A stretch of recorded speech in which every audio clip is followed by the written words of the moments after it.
The lecture hall was silent in the particular way that only an alien classroom could be silent. Not the absence of sound, but the active suppression of it.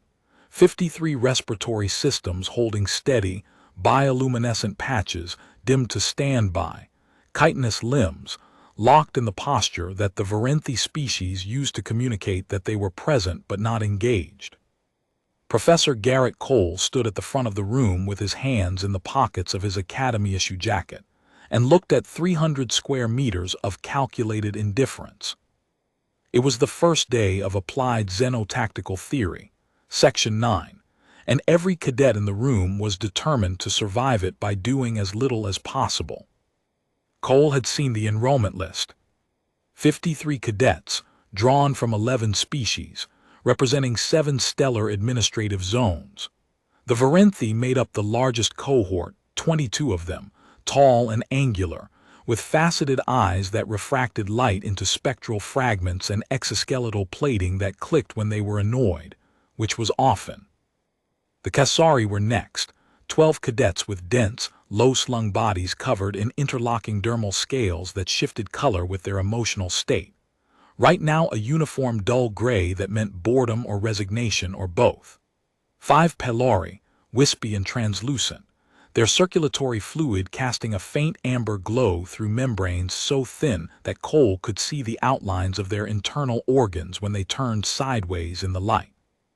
3 Drenai, wide and barrel-chested, with vibration-sensing pads along their flanks that could read seismic data through 3 meters of solid rock.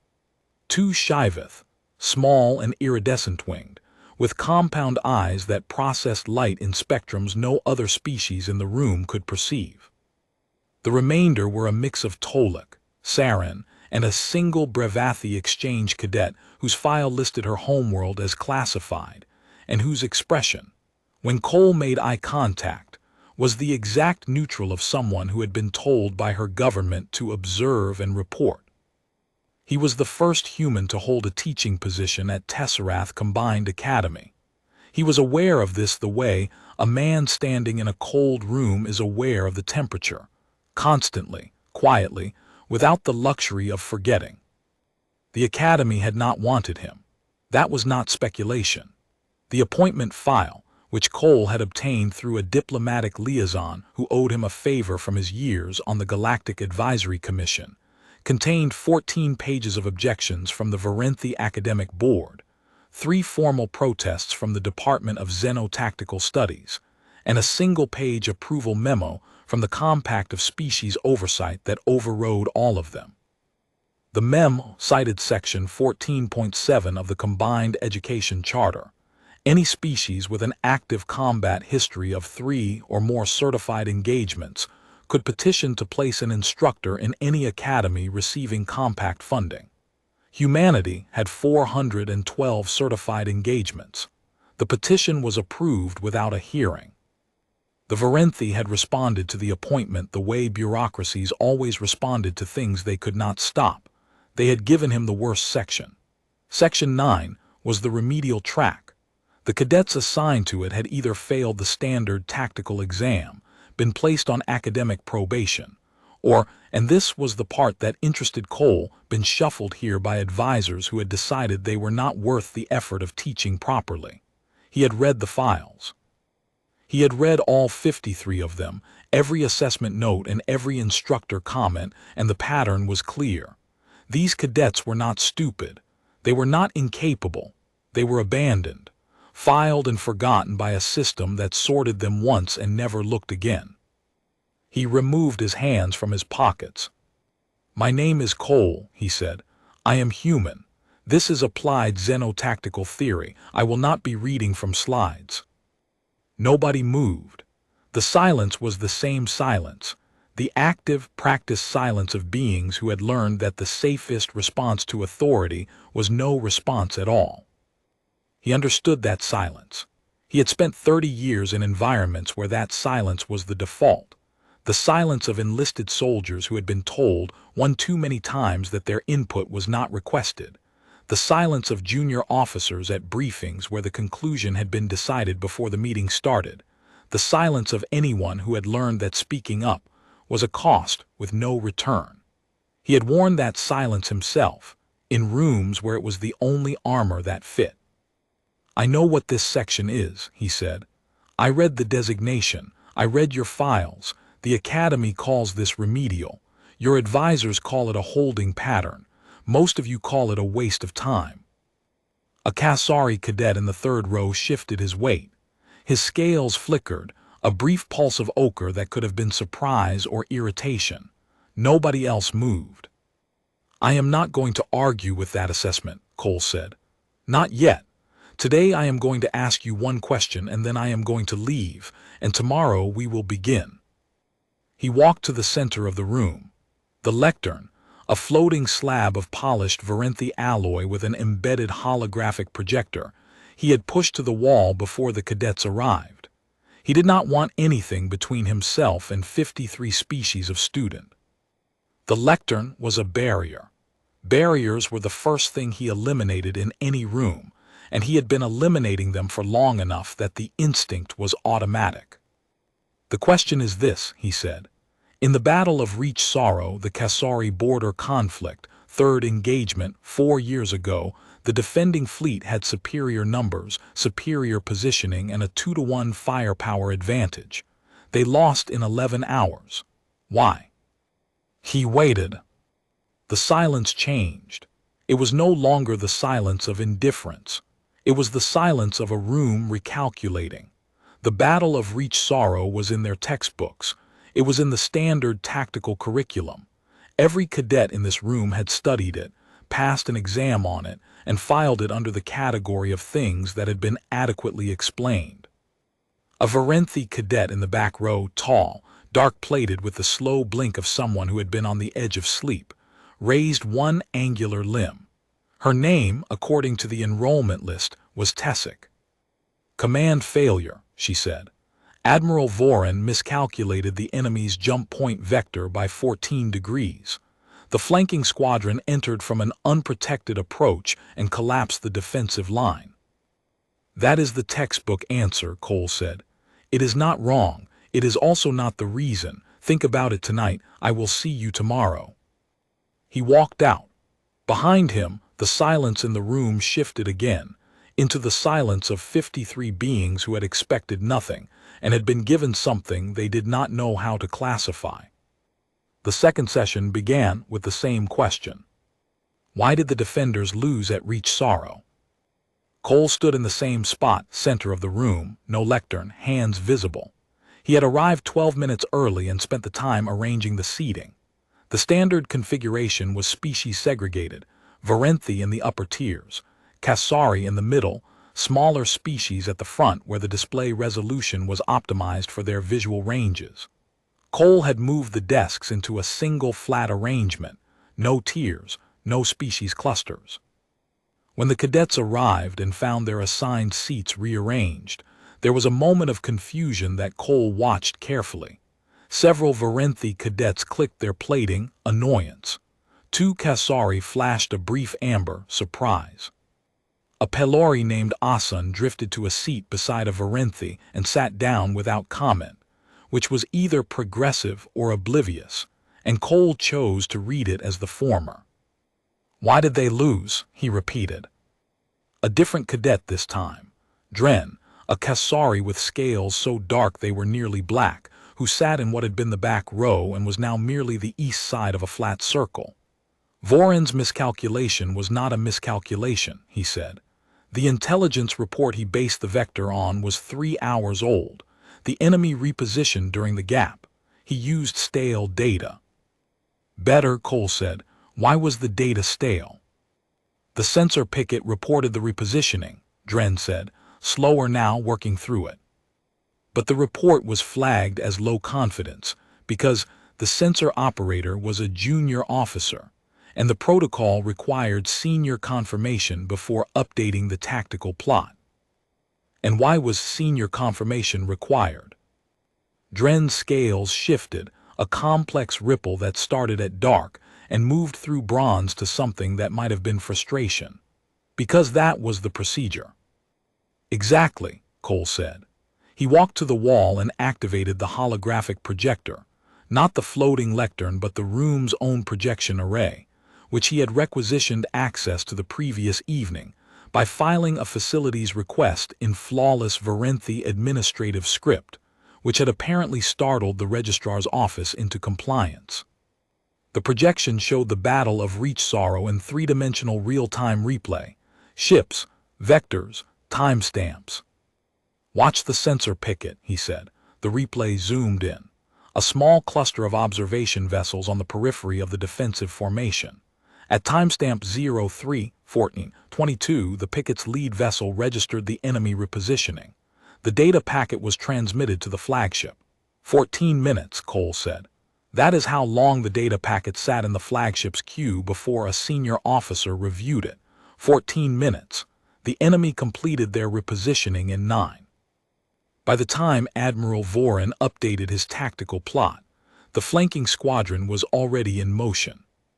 He responded to a threat that was no longer where his display said it was. The room was quiet, but it was a different quiet, attentive. "The textbook says command failure," Cole said. "The textbook is being polite. The actual failure was structural. The procedure that required senior confirmation on sensor data was written 11 years before this battle, during a period when sensor technology was unreliable and junior operators were frequently wrong. The technology improved. The operators improved. The procedure did not. Admiral Voren followed the procedure. The procedure killed his fleet." He turned off the projector. "That is the first lesson. Procedures are not tactics.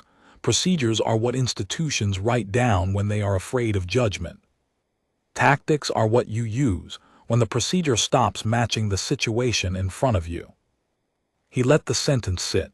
"Then, tomorrow I will give you a scenario. You will solve it without procedures. You will use judgment." He left. Behind him, Tessic, the Varenthi who had given the textbook answer the day before, turned to the Kasari beside her and said something that Cole did not hear, but that he suspected, based on the angle of her faceted eyes, was a question she had not expected to ask in a remedial section. The scenario sessions began in the 3rd week, and they broke the class open. Cole had designed them himself, drawing from 30 years of human military history and 3 years of studying galactic tactical doctrine from the inside. Each scenario was real, adapted from an actual engagement, with the names and species changed but the tactical problem preserved intact. He presented them raw, with no suggested approach, no doctrinal framework, no approved solution. Just the situation, the assets, the constraints, and the question: what do you do? The first scenario was a convoy ambush. A supply line running through a contested corridor. 3 escort vessels, 12 transports, unknown hostile force in the debris field ahead. Standard Varenthi doctrine said hold formation, present a defensive front, and wait for the ambush to reveal itself. Standard Kasari doctrine said scatter the transports and engage with the escorts at maximum speed. Standard Drenai doctrine said retreat and call for reinforcement. Cole put the scenario on the projector and said, "You have 4 minutes. Discuss." The room erupted. Not in the polished, turn-taking style of a Varenthi academic discussion. This was messy. Dren shouted over Tessic. A Pelori named Asan suggested something so unconventional that 2 Varenthi cadets clicked their plating in open disapproval. A Shiveth cadet, small, quick, with iridescent wings folded tight against her thorax, proposed using the transports themselves as a screen, which was either brilliant or suicidal depending on variables nobody in the room could agree on. Cole let them argue for 3.5 minutes. Then he said, "Time, what is your answer?" They did not have one, they had 6. "Good," Cole said. "Now test them." He loaded the scenario into the tactical simulator, the same system the Academy used for senior-level war games, which he had been granted access to after a second facilities request. This one filed in triplicate and accompanied by a note in Varenthi that said, "I understand the request is unusual, and I am filing it anyway," which apparently qualified as humor in Varenthi administrative culture, because the access was granted within the hour.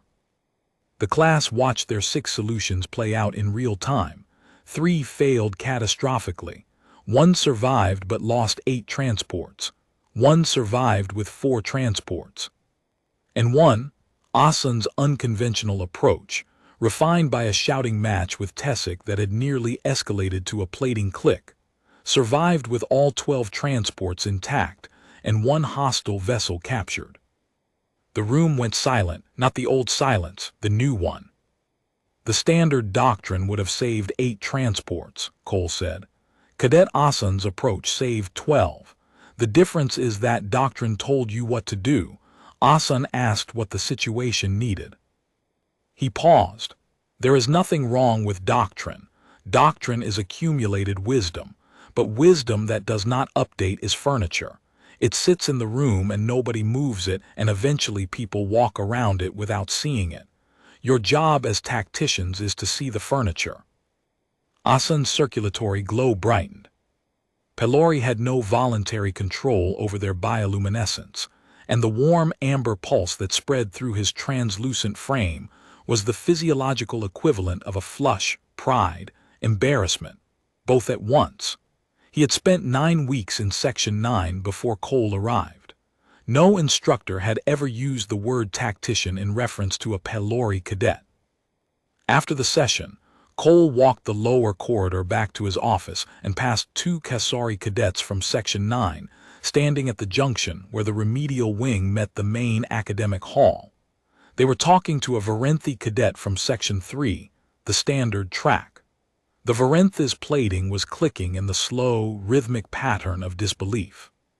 One of the Kasari, a female with bright copper scales that Cole recognized as the coloring of assertion, was explaining the convoy scenario. She was not boasting.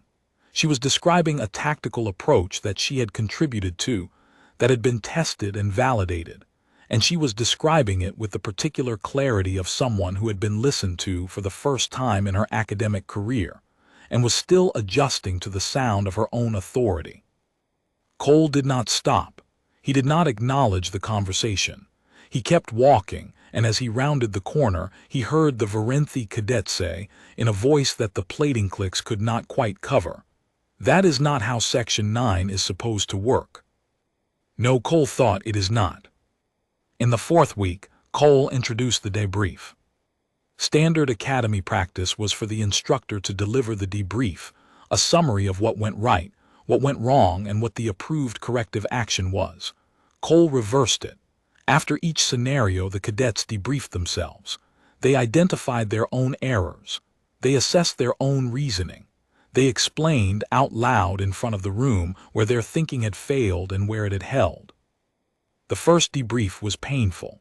The Varenthi cadets, accustomed to receiving assessments from above, were visibly uncomfortable delivering their own. Tessic's plating clicked continuously for the first 2 minutes. The Varenthi stress response of a being whose social architecture was hierarchical, and who had been asked to invert the hierarchy by judging her own performance in public. The Kasari handled it better. Self-assessment was part of their bonding culture, where dominance was negotiated through demonstrated competence rather than assigned rank. Dren debriefed himself with the grim precision of someone who had been criticizing himself privately for years and was now doing it where others could hear. But the Pelori debriefs changed the room. Asun stood up, which, for a Pelori, meant rising to his full height of perhaps 5 feet, his translucent body swaying slightly in the air currents from the ventilation system, and described his own tactical reasoning in a way that nobody in the room had ever heard tactical reasoning described. He did not list his decisions in order. He described the entire decision space simultaneously, as if he were looking at the problem from above and seeing all possible choices at once, and then he explained which cluster of choices he had moved toward and why, using spatial language, above, below, adjacent, overlapping, instead of the temporal language that every doctrine used. First, then, next, finally. When he finished, the room was quiet. Tessic said, very slowly, "I did not know that was a way of thinking." "It is the only way I think," Asun said. His glow was dim, the pylori vulnerability signal, the equivalent of showing a soft belly. The exam assumes everyone thinks in sequence. I cannot.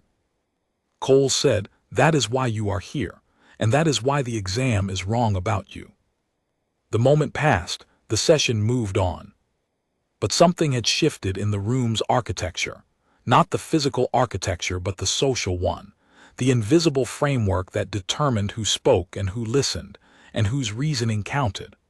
Asan had shown the room a mind that worked in a way the institution had no category for, and instead of rejecting it, the room had leaned in. By the 5th week, the class had changed, and the academy had begun to notice. The change was not dramatic. There was no single moment of transformation, no inspirational speech that rewired 53 brains simultaneously. It was slower than that and quieter, and it happened the way most real changes happen, through accumulation. Each session added a layer. Each scenario stripped one away. The cadets who had entered Section 9 believing they were the institution's discards began to operate like something else, and the something else did not have a name yet, but it had a posture. They sat differently. They argued differently. They walked into the lecture hall with a pace that was not the heavy, reluctant trudge of cadets serving time, but the alert, forward-leaning gait of people who expected the next hour to matter. Cole noticed because noticing was the job. He tracked each cadet the way a good instructor tracks anything, by watching the small changes. Tessic, the Varenthi who had given the textbook answer on day 1, had stopped citing doctrine and started dissecting it.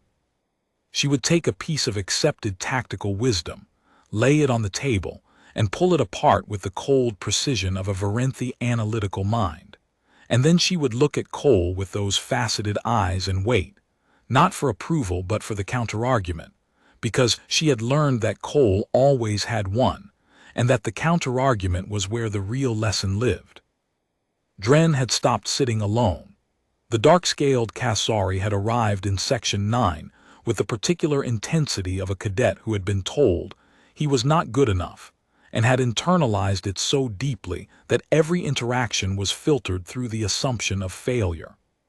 Cole had watched him in the first week, saw the way he answered questions with his scales locked gray, the defensive coloring of a Kasari who expected to be corrected. By week 5, Dren's scales moved freely. He argued. He was wrong often and loudly, and he did not care, because Cole had established a principle in the 2nd week that had taken root. Being wrong in this room was free. Being silent was expensive. The Shiveth cadet, her name was Kel, contributed something that week that shifted the class. She had been the quietest member for the first 4 weeks, sitting with her iridescent wings tucked tight, watching everything, saying nothing. In week 5 she spoke for the first time, pointing out a variable in a fleet engagement scenario that the rest of the class had overlooked, the thermal signature of a damaged reactor, which a Shiveth's compound eyes could detect in a visual spectrum that other species could not. It was a small contribution. Cole had treated it as a large one because it was, and because the point of the course was that every perspective had operational value, and the institution that ignored any of them was not being rigorous. It was being lazy. Nobody in this room sees the same battlefield, he told them afterward. The Varenthi see structural patterns, the Kasari see momentum, the Pelori see simultaneous systems, the Shiveth see spectrums that the rest of us are blind to. The Drenai read vibration through their feet. Standard doctrine pretends these differences do not exist because the doctrine was written for one way of seeing. That is not a framework. It is a blindfold with a curriculum attached. Tessic's plating clicked, not in annoyance. In the sharp, percussive rhythm that Cole had learned was the Varenthi equivalent of an involuntary laugh. Asan was the one who surprised Cole most. The translucent cadet had a mind that worked in patterns Cole had never encountered, a kind of lateral processing that skipped the linear path between problem and solution, and arrived at the answer through a route that looked random until you realized it was not random at all. It was just a geometry that Varenthi-designed curricula had no framework for. The standard tactical exam tested sequential reasoning. Asan's reasoning was simultaneous. He did not solve problems in order. He solved them all at once, from the outside in, the way a pylori body processed nutrients through the entire membrane surface simultaneously rather than through a single digestive tract. The Academy's testing system could not score this. It had registered Asan as a failure. Cole registered him as the most naturally gifted tactical mind in the section. He told Asan this during a corridor conversation after the 6th-week session. The pylori's glow went so bright that a passing Varenthi administrator shielded her faceted eyes and clicked her plating in irritation. Asan dimmed himself with visible effort and said, "No instructor has said that to me before." "No instructor looked at how you think," Cole said. "They looked at how you test." "Is there a difference?" "The difference is the entire point of this course." The Academy's response came in week 7, and it came in the form of senior instructor Veshan. Veshan was Varenthi, old, with plating so dark it was nearly obsidian and faceted eyes that had seen enough cadets pass through Tesserath to fill a small fleet. She held the chair of tactical studies, which meant she controlled the curriculum, the exam structure, and the assessment criteria for every tactical course in the Academy. She had not objected to Cole's appointment publicly. Varenthi administrators did not object publicly. But the corridor talk, which Cole had learned to read the way a sailor reads weather, said that she considered his methods an aberration that would correct itself once the section's exam scores confirmed what the placement algorithm had already determined: that Section 9 cadets were below standard, and that the humans' approach was novelty, not pedagogy. She arrived at Session 14 without announcement. Cole saw her enter through the rear door and take a seat in the observation tier, a raised platform at the back of the hall reserved for administrative review, which no administrator had used for Section 9 in 6 years. She sat with her limbs folded in the formal Varenthi posture of assessment, her plating still, her eyes refracting the room's light into fragments that she tracked with a precision that was, Cole admitted privately, impressive. She was there to judge. Cole taught the session as he taught every session. The scenario was a blockade-running problem, a civilian population on a besieged station, 3 possible extraction routes, each with a different risk profile, and a hostile force whose behavior was partially randomized so that no amount of pre-planning could eliminate uncertainty. He gave the class the setup. He gave them 4 minutes. He let them argue. The argument this time was structured. Not quiet, not polite, but structured. The cadets had developed a working method over 6 weeks that looked chaotic from the outside but had an internal logic. Tessic anchored the tactical assessment, laying out the knowable variables with Varenthi precision. Dren challenged the assumptions, pushing against the comfortable answers with a Kasori stubbornness that had gone from defensive to productive. Asan provided the lateral option, the approach nobody else had considered, offered quietly, glowing faintly amber, and then defended with a clarity that made the Varenthi cadets click their plating not in annoyance, but in what Cole had learned to recognize as grudging respect. Kel spoke with her wings half extended, her contributions sharp, angular, delivered in the clipped syntax of a species that communicated partially through wing position, and could convey more information in a tilt of her thorax than most species could in a paragraph. She was direct in a way that Varenthi cadets found uncomfortable and Kasori cadets found refreshing and Cole found useful, because directness in a room full of doctrine-trained minds was a solvent. Route 2, Kel said. The thermal vent corridor. Everyone is looking at the hostile picket density and discounting it. The picket is a screen. The actual threat is the gravity well at Junction 4. Run the corridor at speed and the well slings you past the picket. The hostiles lose tracking for 11 seconds. That is enough. Tessic's faceted eyes narrowed. The gravity well introduces a navigational uncertainty of plus or minus 300 meters. At speed, that is. Survivable, Kel said. Calculable, Asan said simultaneously, his glow brightening. The uncertainty is not random. It follows the well's tidal pattern. Give me the station's orbital data and I can reduce the uncertainty to plus or minus 40 meters. The room went quiet, the kind of quiet that meant something had clicked. Cole glanced at the observation tier. Veshan had not moved. Her plating had not clicked, but one of her limbs had shifted, a minute adjustment in her formal posture that, in Varenthi body language, meant the observer had registered something that deviated from expectation. "Run it," Cole said. They ran it. Kel's route, refined by Asan's tidal calculation, validated by Tessik's risk assessment, stress-tested by Dren's insistence on trying every way it could fail. The simulation played out on the projector. 11 seconds of tracking loss. The civilian transport slipped through the corridor, riding the gravity well's tidal sling like a river current, and emerged on the far side of the picket with the hostile force still scanning the wrong vector. 0 losses. Cole said nothing for a moment. He looked at the projection. He looked at the class. 53 cadets who had been labeled remedial, who had been sorted into a section designed to warehouse them until their enrollment terms expired, who had walked into this room 7 weeks ago with the uniform gray posture of beings who had stopped expecting anything from the institution that was supposed to teach them. The standard doctrinal solution to that scenario loses 4 transports, he said. Senior track sections average 6 to 8 lost. Your solution lost 0.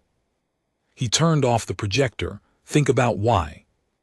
In the observation tier, Veshan stood. She walked out of the hall without speaking.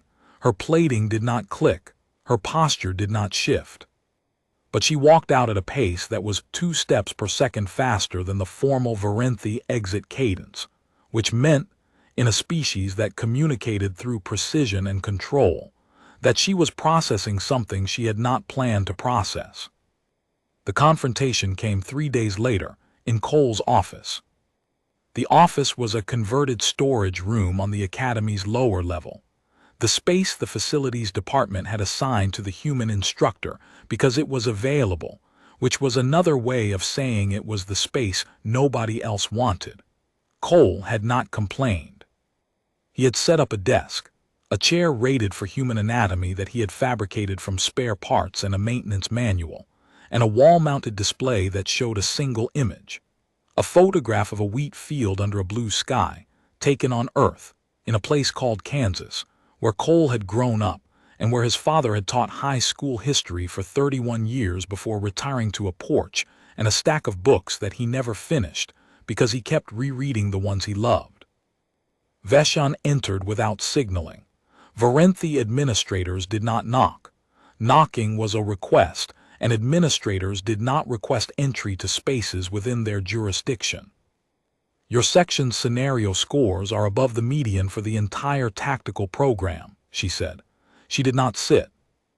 Yes, Cole said. The section is classified remedial.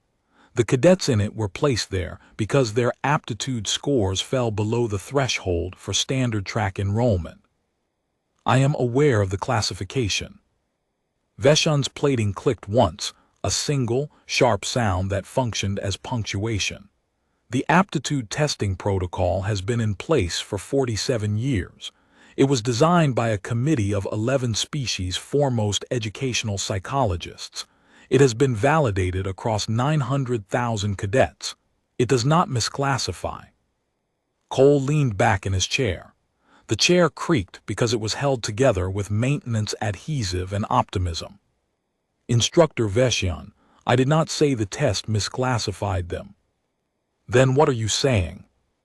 I am saying the test measures one thing and calls it everything. The room went quiet.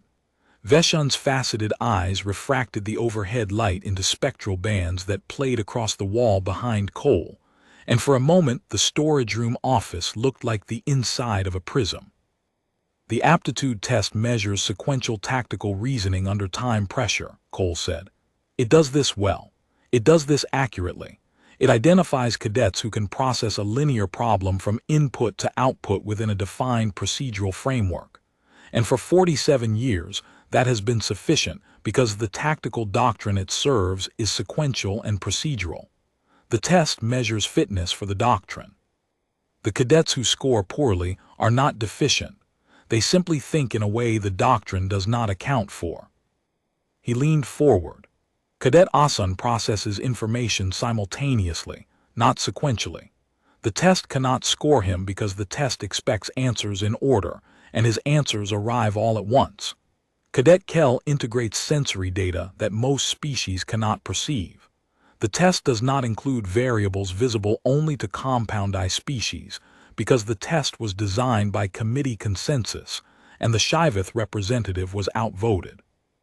Cadet Dren challenges every assumption before accepting it, which the test interprets as hesitation, but which is, in practice, the single most valuable quality a tactical analyst can possess. Veshun stood motionless for a long time. Varenthi did not fidget. They held position until they had processed, and then they moved. "You are suggesting the curriculum is flawed," she said. "I am suggesting the curriculum is 47 years old, and the galaxy has changed." Another click, louder this time. "Your appointment is provisional. Your section is remedial. The Academy's assessment framework is not subject to revision on the recommendation of a provisional instructor."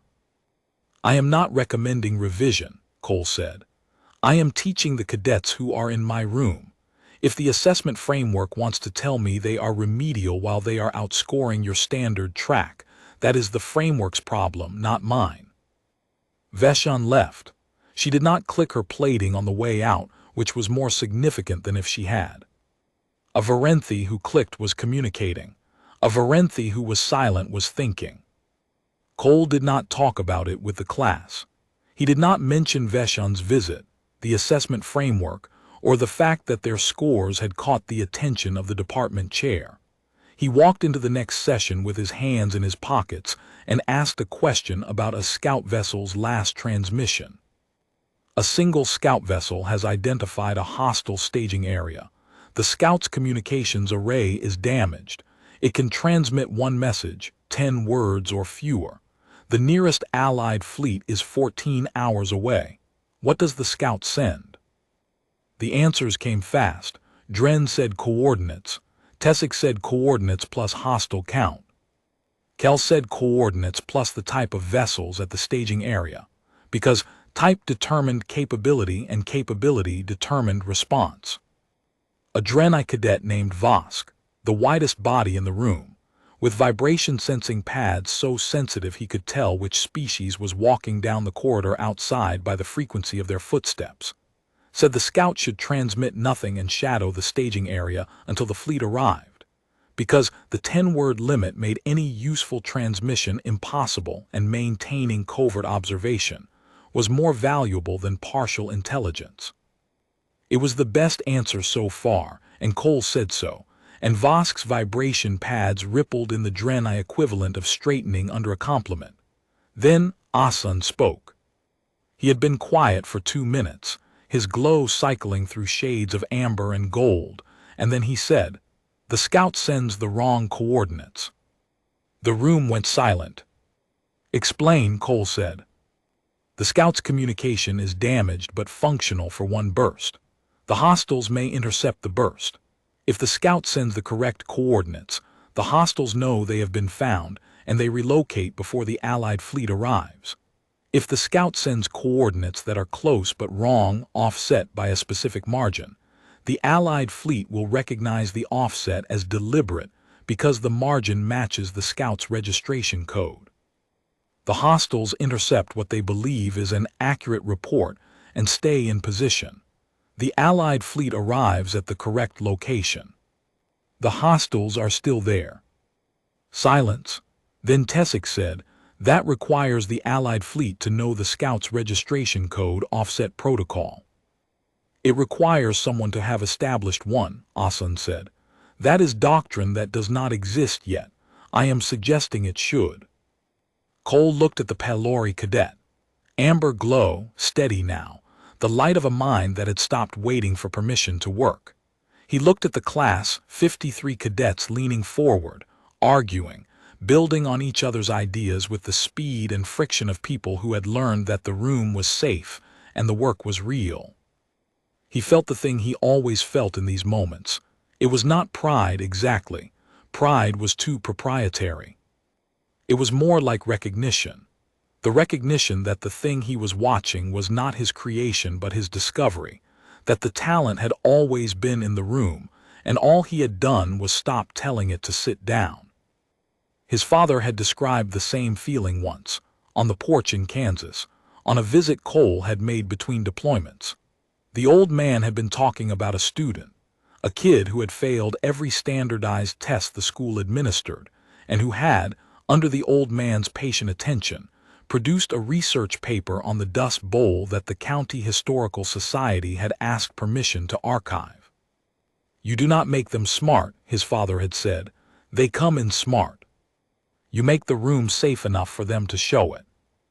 Cole stood in a converted storage room on an alien academy 17,000 light-years from Kansas, teaching cadets whose biology he was still learning to read, in a language that was not his first and a culture that had not asked for him, and he understood what his father meant in a way he had not understood it sitting on that porch. The end-of-term evaluations arrived in week 12, and they arrived the way institutional reckoning always arrives, quietly, through official channels with forms.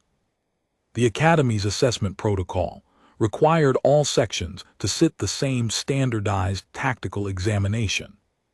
The exam was sequential, procedural, time-pressured, exactly the instrument that had placed every cadet in Section 9 into Section 9 in the first place. Cole had known this was coming. He had not changed his teaching to prepare for it. He had not drilled the class on exam technique. He had not reversed course and taught doctrine. He had done something else. In Session 20, 4 sessions before the exam, he had put the exam format on the projector and said, "This is not a scenario. This is the exam. Sequential tactical problems, timed. The system expects answers in the order they are presented. You will take this exam in 2 weeks. Some of you will do well. Some of you will not. The exam measures one kind of thinking. You are all capable of multiple kinds. I want you to understand both of those facts before you walk into the testing room." He paused. "I am not going to teach you how to pass this exam. I am going to teach you how to understand what it is measuring and what it is not measuring, so that when you receive your scores, you know what they mean and what they do not mean. The score is information. It is not a verdict." Dren's scales shifted, a slow wave of dark bronze. "And if the institution treats it as a verdict?" "Then the institution is wrong," Cole said. "And you will know it is wrong, and that knowledge is worth more than the score." The exam happened. The results came back. 18 of Cole's 53 cadets scored above the standard track median. 12 scored in the top quartile. Asun scored in the 97th percentile, the highest Pelori score in Tesserath's recorded history, which stretched back 180 years. Vosk scored in the top 10%, the first Drenite to do so in 8 years. Kell scored in the 62nd percentile, which was unremarkable by the numbers but represented a 40-point improvement over her placement score, the largest single-term jump in the section's recorded history. The results also showed that 22 of Cole's cadets scored below the remedial threshold, which meant the section's average was pulled down by the same assessment instrument that had placed them there. Among the 22 were some of the section's strongest scenario performers, cadets whose tactical instincts were sharp and whose judgment under pressure was sound, but whose minds did not process sequential problems in the order the exam required. A Tolic cadet named Rai, who had contributed the decisive insight in 3 consecutive scenario sessions, scored in the 14th percentile because the exam's timing mechanism penalized the deliberate, methodical pace her species used to validate each conclusion before advancing to the next. Her scenario contributions had been among the best in the section. Her exam score said she was among the worst. Both things were true, and neither was the whole truth, And that gap, between what a test could see and what a classroom could show, was the gap that Cole had spent 12 weeks trying to make visible. The average was unremarkable. The distribution was extraordinary, a bimodal curve that no standard section had ever produced, with a cluster of very high scores and a cluster of low ones and almost nothing in the middle.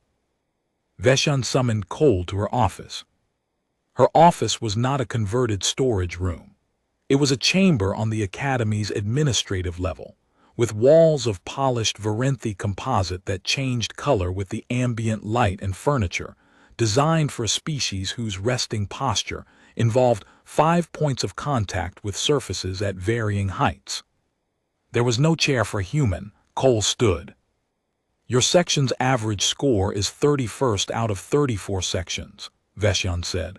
She projected the rankings on a wall display. Section 9 sat near the bottom, exactly where the placement algorithm had predicted. Yes, Cole said. The average is the metric by which sections are evaluated. It is the metric by which instructors are evaluated.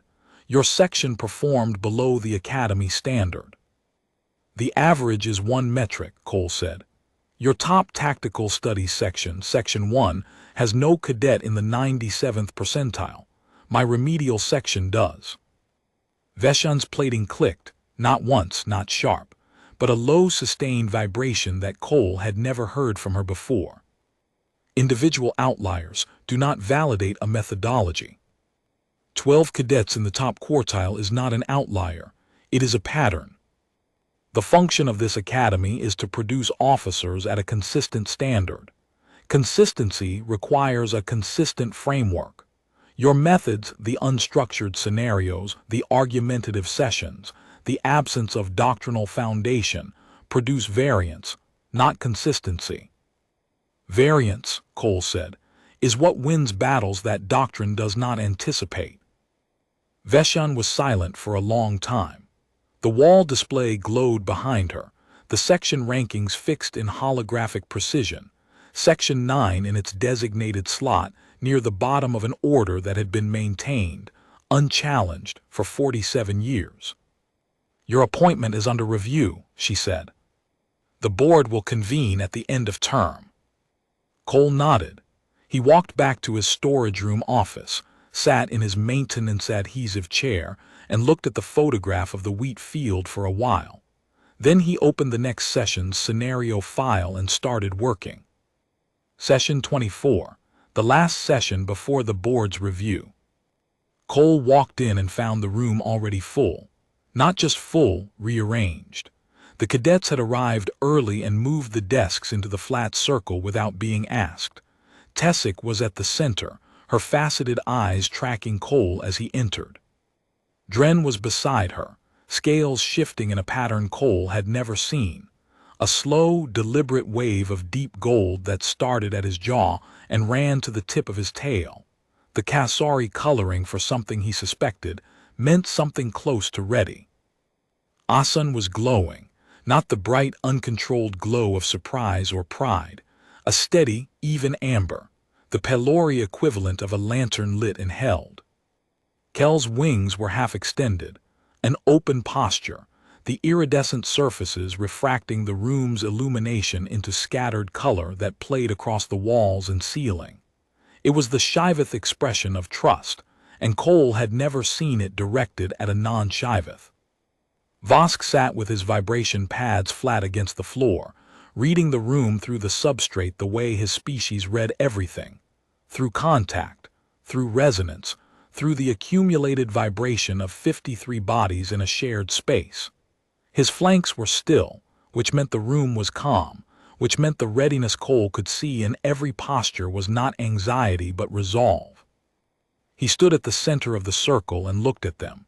53 cadets, 11 species, 7 stellar zones, every one of them filed under remedial by an algorithm that measured one axis of a multi-axis capability and called the single axis the whole. I have one more scenario, he said. He did not activate the projector. He did not load a simulation.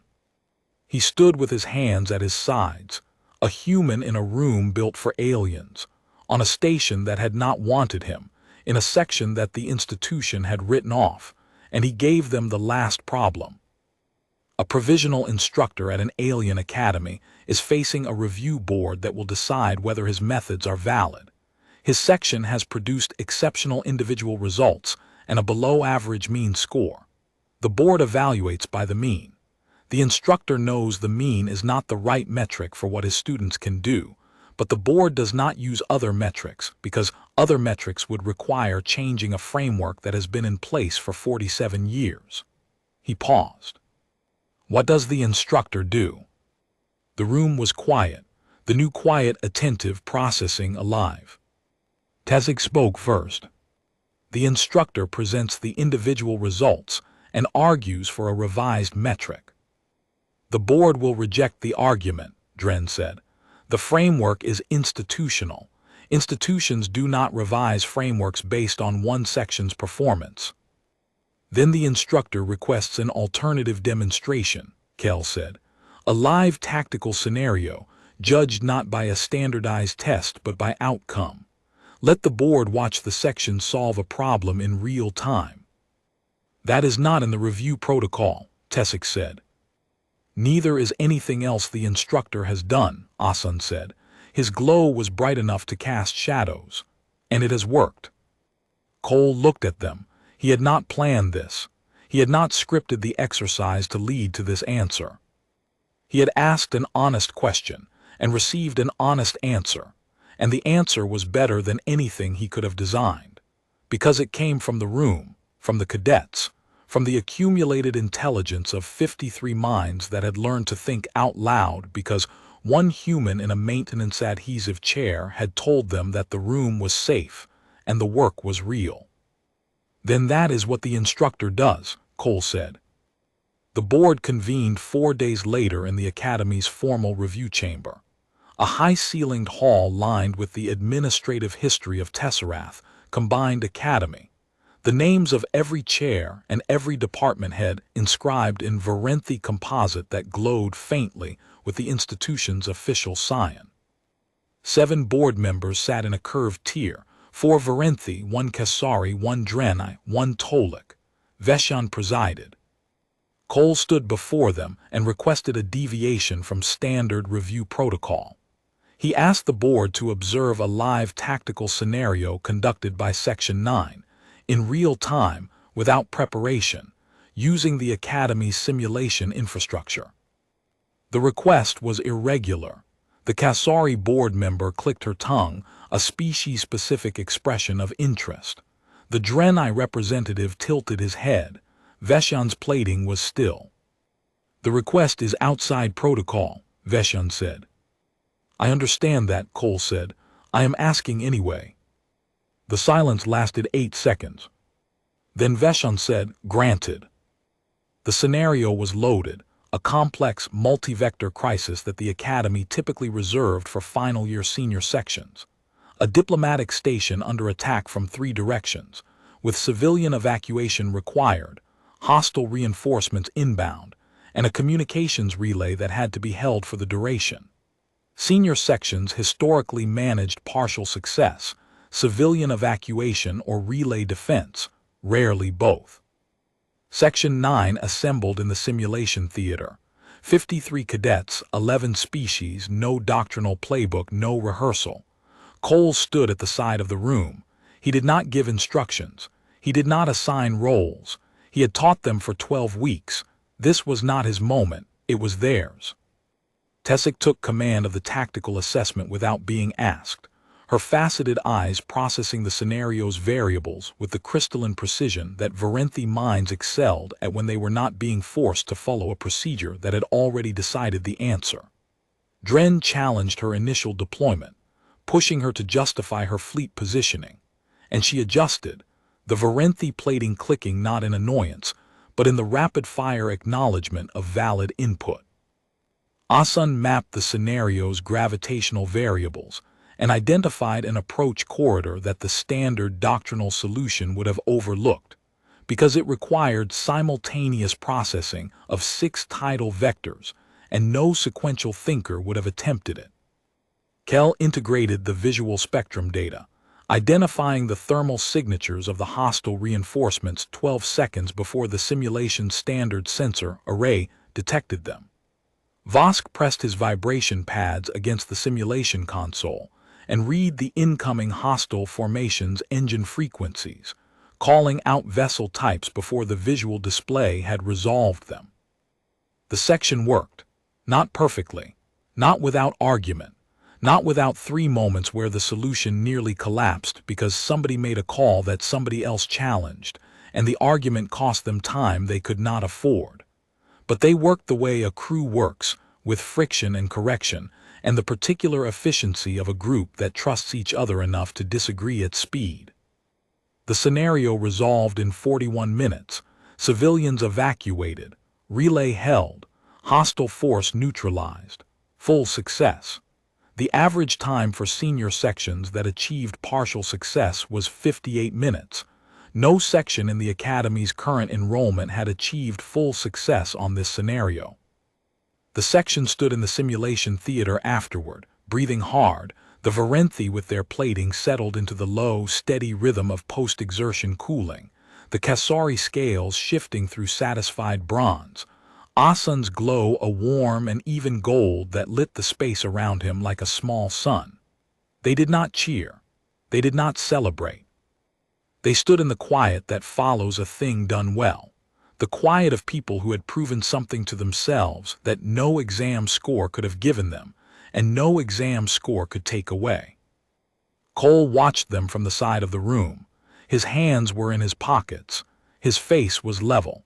If anyone had asked him what he was feeling, he would have said nothing, because the truth was too simple for the question.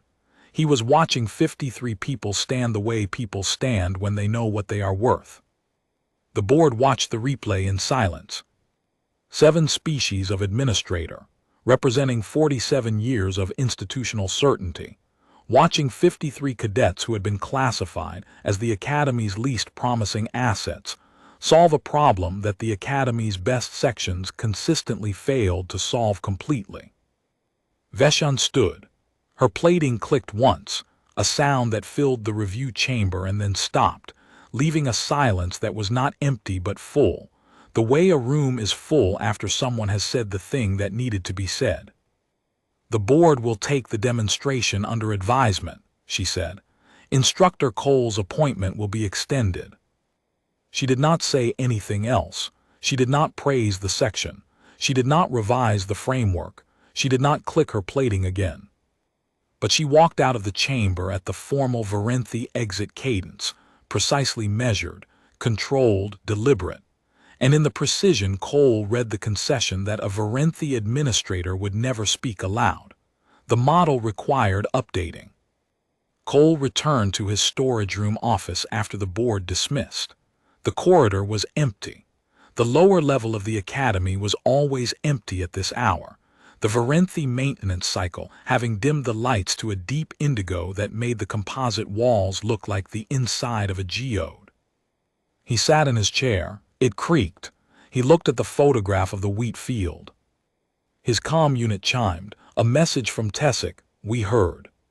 "Thank you." A second message from Dren. "What is tomorrow's scenario?" A third from Asun, which was not words but a single attached image, a Pelori visual notation that Cole had learned to read in week 8. It was a circle with lines radiating outward from the center, each line a different length, each length representing a different variable. It was the Pelori way of showing a system in balance. The circle at the center was labeled, in careful Varenthi script, with a word that translated roughly as the one who lit the room. Cole looked at the image for a long time. He was 53 years old. He had served 30 years in human military and diplomatic service. He had been on 12 worlds, survived 3 engagements, buried friends, lost arguments, won others, and walked into more rooms where he was not wanted than he could count. He had come to Tesserath because the compact had offered the posting, and because he believed, in the way that humans believe the things they cannot prove, that teaching mattered more than doctrine, and that a room full of minds classified as remedial was not a room full of deficient minds, but a room full of minds that had been measured by the wrong instrument. He had been right, not because he was exceptional, but because the idea was simple and the idea was old. Every mind in the room has something the room needs, and the instructor's job is not to fill them, but to convince them to open. His father had known this. A high school history teacher in Kansas had known this. In a building with leaking ceilings and a budget that could not afford new textbooks, standing in front of 32 kids who had been told by the world around them that their town was small and their futures were predetermined and the test scores were the verdict. The old man had not fought the system. He had not overturned the curriculum. He had walked into the room every morning and made it safe enough for 32 kids to think out loud. And some of them had gone on to do things that nobody from that town was supposed to do. And the old man had never taken credit for any of it because he understood that the credit was not the point. The point was the room. Cole put the comm unit down. He opened tomorrow's scenario file. It was a supply line defense problem. Not complex, not flashy. The kind of clean, well-defined tactical challenge that would let the class practice the fundamentals without the pressure of performance. He read it through once, adjusted a variable, saved it. Then he leaned back in his maintenance adhesive chair and listened to the silence of an alien academy that was, one quiet session at a time, learning to hear what it had been built to ignore. Outside the window, a narrow viewport cut into the station's hull. The binary star system that Tesseract orbited was entering its convergence phase, the two stars drawing close enough that their light merged into a single, bright, steady glow that flooded the corridor and turned the indigo walls pale gold. It lasted 11 minutes. Cole watched it. He had watched it every evening since his arrival, this brief daily moment when the station's cold architecture was bathed in something warm, and every evening it reminded him of the same thing. Light does not argue with darkness. It does not debate it or petition it or file a formal objection. It arrives and the room changes. He sat in the changed room and planned tomorrow's lesson.